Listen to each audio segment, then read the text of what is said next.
Okay, this is CSEC Biology, Section B, Life Processes and Diseases, Video 1 for the e-Biome series. Okay, so as we can see here, we have unspecialized cells, and on the left we have a plant cell with all its components, and on the right we have an animal cell with all its components. Okay, so for the organelles, you have the cell wall, and these are only for plant cells. They are the outer layer. They are rigid, strong, stiff, and non-living. They function to protect and support cells. They allow oxygen and water to pass through. You have the cell membrane. Both plants and animal cells have the cell membrane. So for plants, it's inside the cell wall. For animals, it's the outer layer. It controls what comes in and outside of the cell. For the nucleus, both plant and animal cells have them. They have a rounded shape. They are surrounded by the rest of the organelles, and they function to control the cell's activities. You have the cytoplasm. Both plants and animals have the cytoplasm. It's a clear gel-like fluid, and it's home to the cell's organelles. You have the mitochondria. Once again, both plants and animals have the mitochondria. It is bean-shaped with an inner membrane, and it breaks down sugar molecules to create energy. You have the endoplasmic reticulum. Both plants and animals have this. It's a network of folded tubes or membranes. They carry protein and other materials from one part of the cell to another. You have ribosomes. Both plants and animals have this. They are small bodies floating free or attached to the endoplasmic reticulum, and they produce proteins. You have the Golgi bodies. Both plants and animals have them. They are flattened sacs or tube. They receive proteins and other materials from the endoplasmic reticulum and packages them and then redistributes them. For chloroplasts, only cells have these. They are green, oval structures usually containing chlorophyll. They capture energy from sunlight and use them to produce food for cells. You have vacuoles. Both plants and animal cells have these. They are fluid-filled sacs. They are a storage area for cells. Lysosomes. In plant cells they are uncommon, but in animal cells they are common. They are small round structures, and they use chemicals to break down large food particles into smaller ones and break down old cells. Okay, so for the function of cell specialization. In multicellular organisms, each of the cells have the same basic function, but there are variations in their design. Each type of cell carries out a particular function well, and we call these cells specialized. So for examples, some examples you have in animal cells, muscle cells that are concerned with contraction of muscles, while nerve cells are concerned with the transmission of nerve impulses.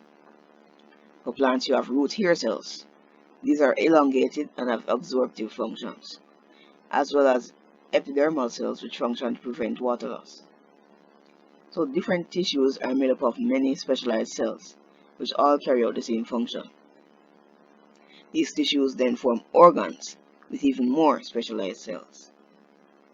The specialized cells are important because they are able to carry out a specific function in the body, and so they are modified by size, shape, and function to fulfill their specific purpose in the body. Okay, so nutrition and different ways it's carried out. So animals need to maintain their bodies to stay alive, and to do this they consume certain materials called nutrients. These nutrients include carbohydrates, lipids, proteins, vitamins, and minerals. These nutrients are required in a relatively large amount. Plants, on the other hand, do not eat, as we all know, but they have carbohydrates, fats, and proteins inside of them.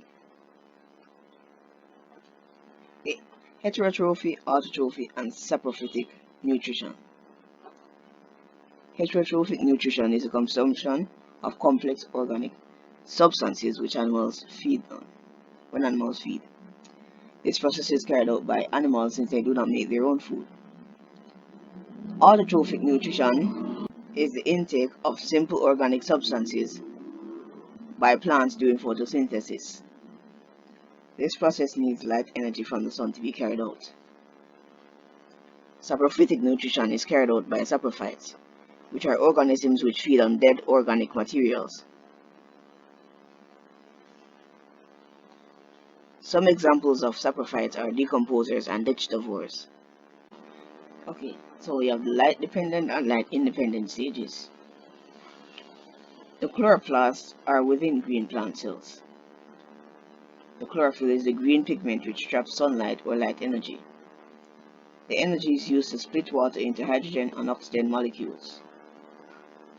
Oxygen, which is the waste product of photosynthesis, is diffused out of the leaves. Here you have the light independent stage. Hydrogen combines with carbon dioxide to make glucose. This part of the process does not require light energy and thus can be done during the night. Okay, so what is aerobic respiration? This respiration is a process by which energy from food is made available for cells to carry out their functions and to stay alive. Aerobic respiration is respiration that uses oxygen to carry out its reaction. This process is catalyzed by enzymes. Okay, so here we have the respiration process outlined.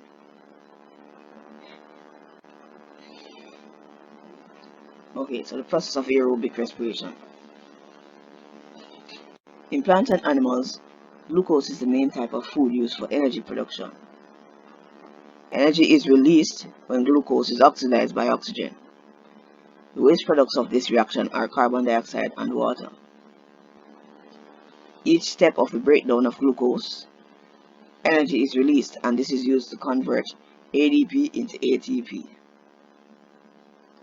Each ATP molecule acts as a packet of energy, which can be stored or used at any time.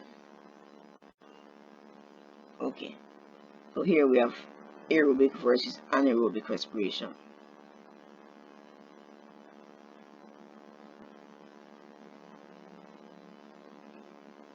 Okay, so characteristics common to gaseous exchange surfaces.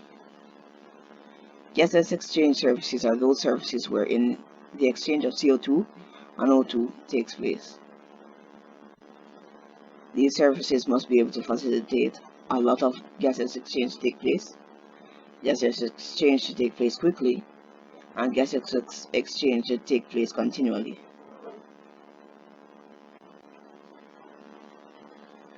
Okay, so these are characteristics common to gaseous exchange surfaces.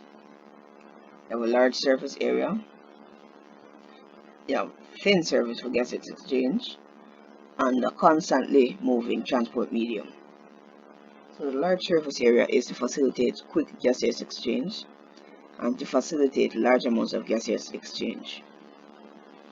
The thin surface area is to facilitate diffusion of gases rapidly.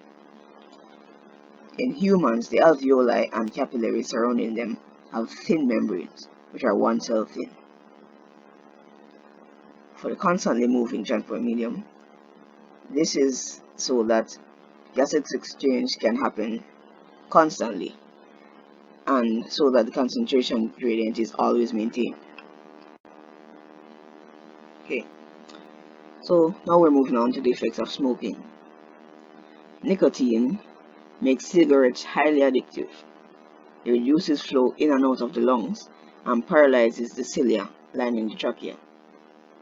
Tar sticks to cells in lungs. It causes the development of cancer and it damages the lung tissue. Carbon monoxide combines irreversibly with hemoglobin in blood and causes less oxygen to be transported by blood. Okay, so this is the end of the lesson. Thank you for listening.